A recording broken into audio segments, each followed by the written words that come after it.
Hello everyone and welcome to Dirt Floor Fab. I've got a little bit of catching up to do with you guys. As you can tell, I haven't updated in a while and I've got some new stuff that's going to be going on in the channel and just some general updates that aren't really car pertained, but we'll get you caught up on this video. Thanks for watching.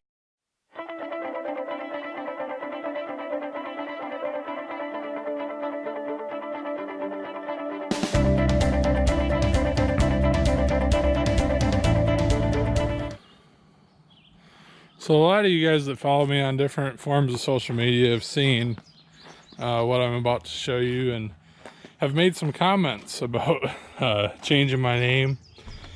We'll get to that later, but just wanted to show you guys I finally got concrete in the garage. And so now it's YouTube official. If you're wondering why it's so dark in here, I'm not running all my lights.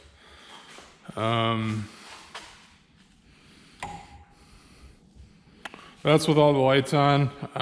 They're all LEDs, but they aren't, I have been trying not to run them because it's like 95 degrees today in Michigan, and it is probably I would say at least 100% humidity.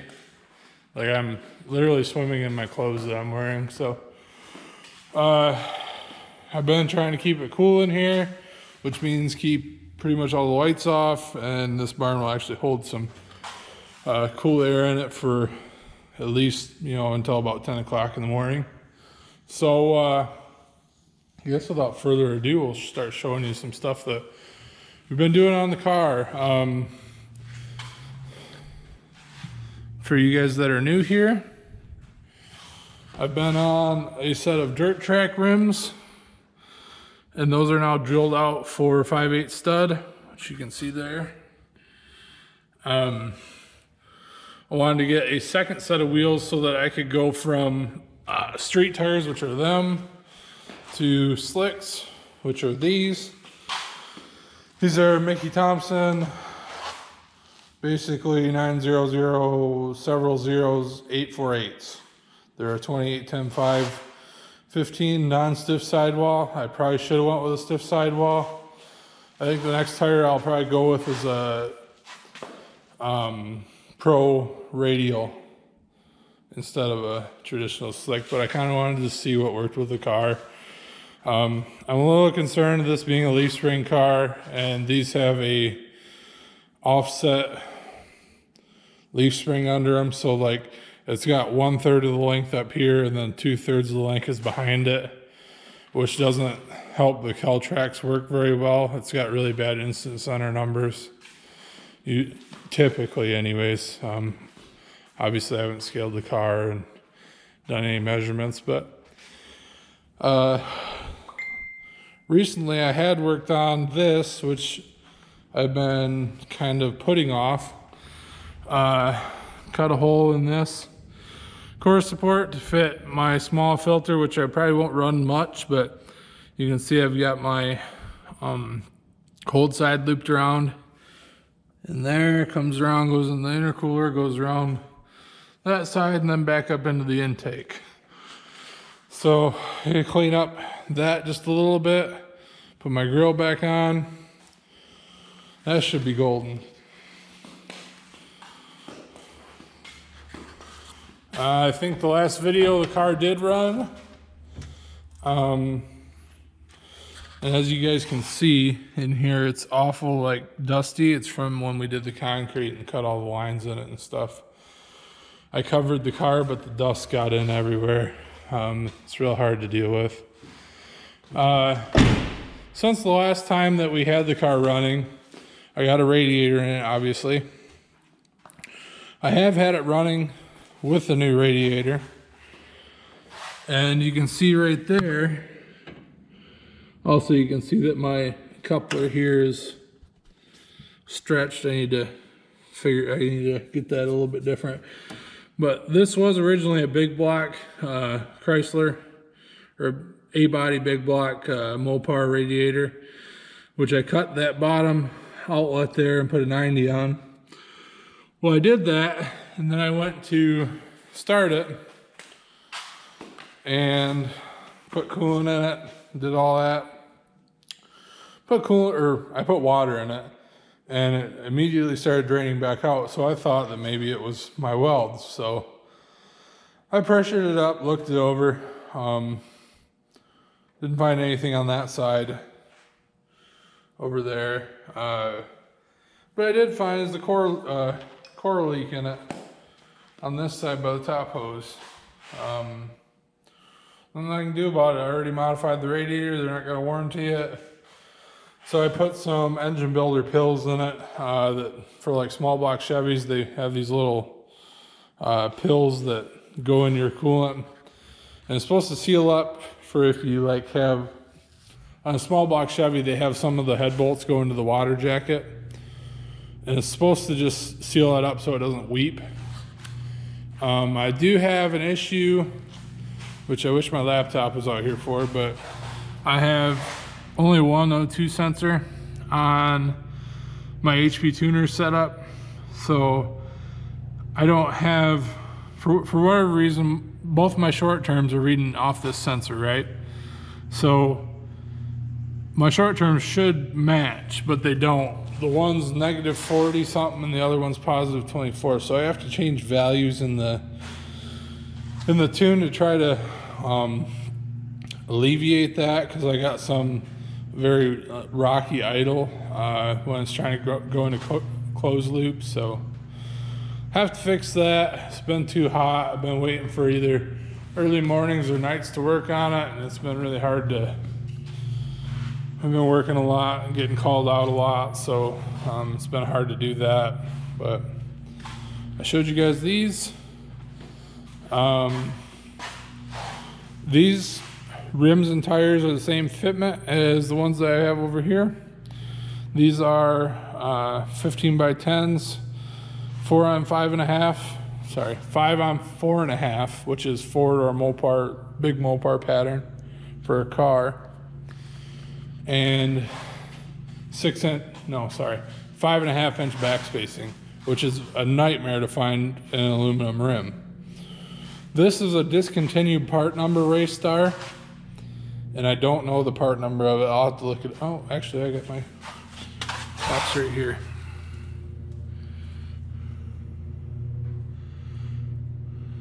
I think you guys can get it from there.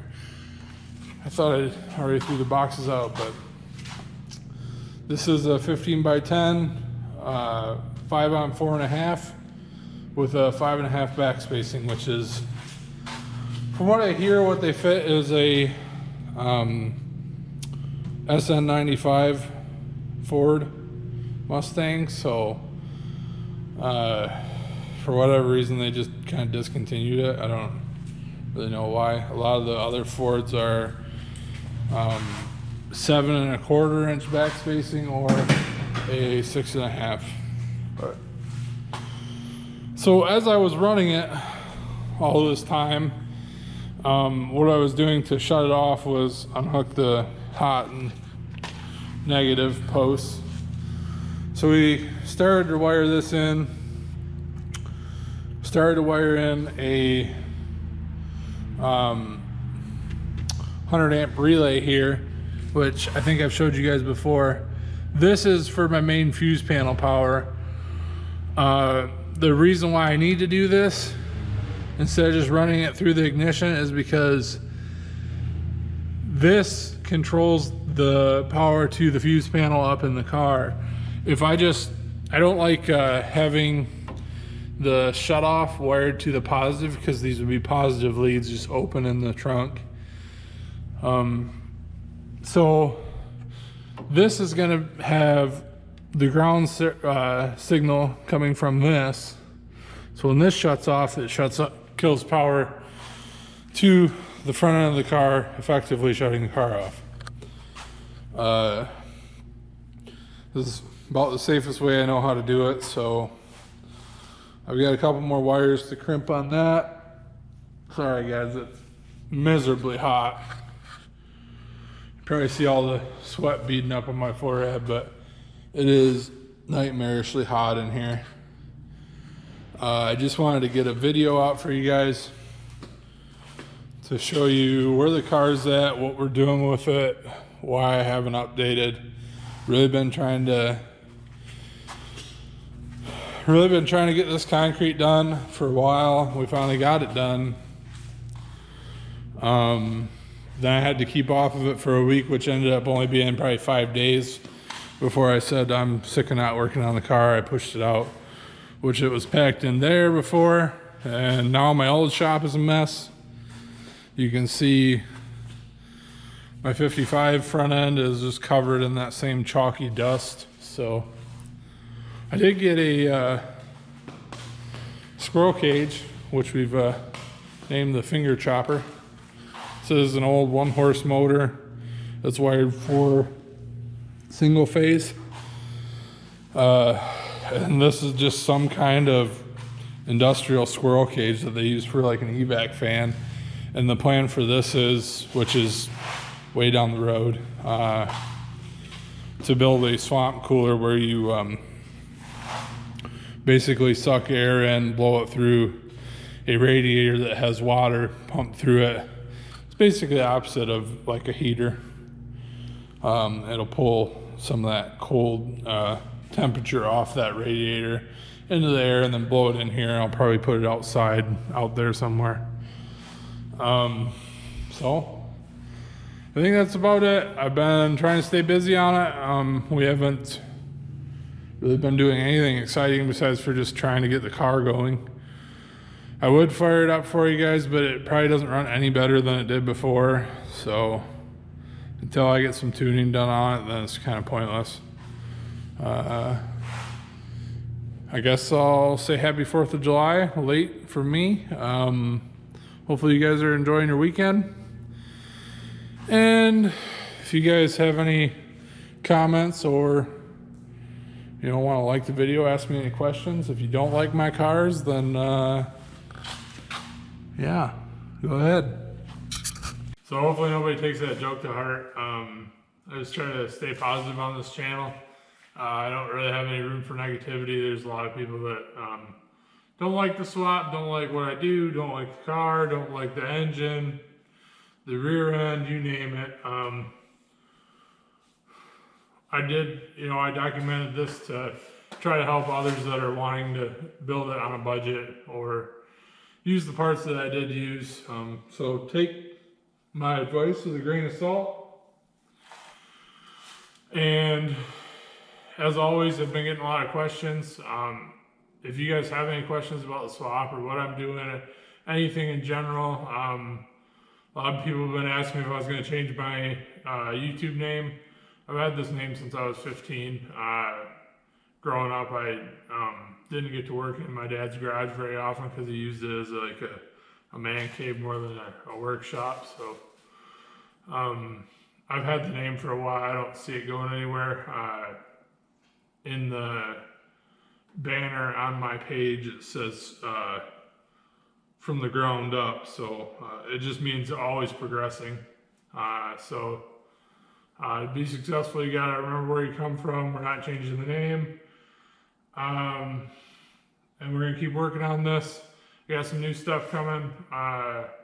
Paid a guy to do some intro music. I haven't heard much from him yet. I'm kind of waiting on that. I'm hoping that'll be good for the channel. I'm also paying somebody to do some artwork for the car. So I'll keep you guys updated as much as possible, and hopefully get some cruising videos of this thing here soon. Thank you guys for watching. As always, have a great weekend.